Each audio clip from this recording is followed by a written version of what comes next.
Jel znate ovo? Sinoć dok je trajao izbor za Miss i Mistera Elite 9, nikog od starih reality učesnika nije bilo na TikToku.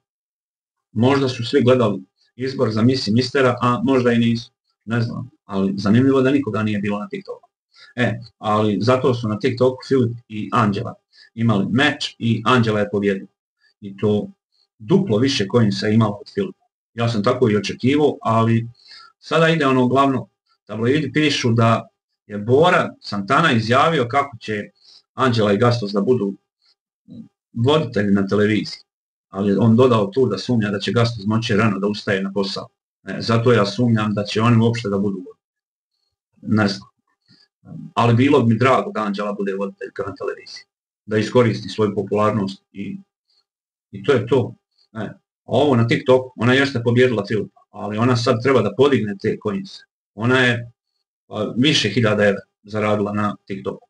Kako to sada da podigne? Bez bivšeg vjerenika od Alexa. Ne znam, evo ako neko zna kako, nek napiše i meni, da znam od sad ja, a ja znam da ne može nikako. I to je to. Zanimljivo da Anđela ne pominje Gastoza, niti ima slika sa njim. Kada krene kući, ja mislim da se tu njihova veza završava. Ali mislim da Anđela neće pristati da radi ovamo kao ovo. Anđela ide ili kod Filipa ili u Beč, a tamo je Alex da podigne konec. Zapamtite ovaj video.